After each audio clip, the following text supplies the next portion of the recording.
Welcome back to KIP TV, where we delve into the complexities shaping our world.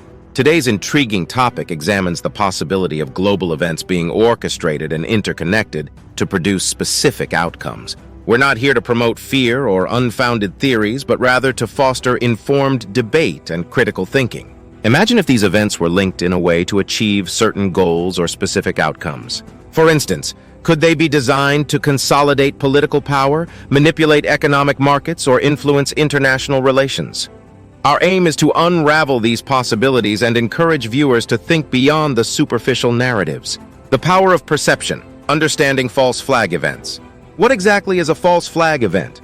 Historically, these are operations designed to deceive, appearing as if they are being carried out by other entities. Let's analyze a few controversial events that some claim were false flags. The Mariupol Theater bombing, 2023. A theater in Mariupol, Ukraine, where civilians were taking shelter, was destroyed. There were claims that it was not destroyed by Russian forces, but by the Ukrainian Azov Brigade to trigger NATO intervention. This claim was effectively debunked, showing the complexity of organizing a false flag attack, especially in a war zone. The Kramatorsk train station attack, 2023. An attack on the Kramatorsk train station in Ukraine resulted in numerous casualties. Russian media pushed the narrative that Ukraine was responsible, including a fake BBC News story blaming Ukraine.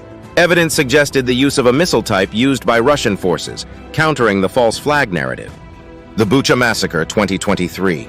After the discovery of civilian casualties in Bucha, Ukraine, Russia claimed that videos showing the aftermath were staged using crisis actors. These claims were shown to be unfounded, highlighting the use of false flag narratives as a routine response to events supporting an anti-Russian narrative. The 2001 anthrax attacks. After 9/11, anthrax letters were sent to U.S. media and government offices, causing panic. Initially, there was speculation about a link with Islamic terrorists. Investigations later pointed to domestic sources, raising questions about the initial framing of the event.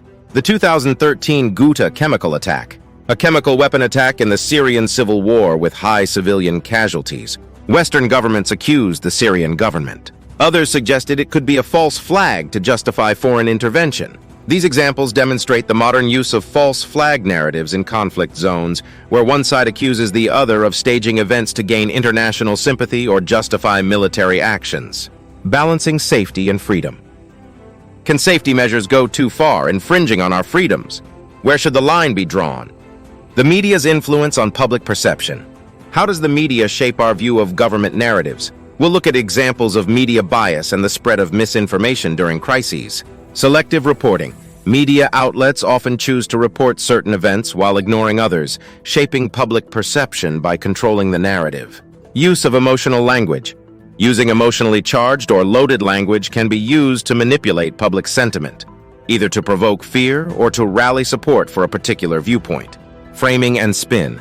The way a story is framed or spun can drastically alter public perception. This includes emphasizing certain aspects of a story while downplaying others. Confirmation bias. Media outlets may cater to the pre-existing beliefs of their audience, reinforcing certain viewpoints and neglecting opposing perspectives. Misleading headlines. Sensational or misleading headlines can shape public opinion even if the article content is more balanced. Public reaction in times of crisis. In times of crisis, public reaction can be significantly influenced by media representation. When media outlets present a situation as more threatening or urgent, it can lead to panic and overreaction.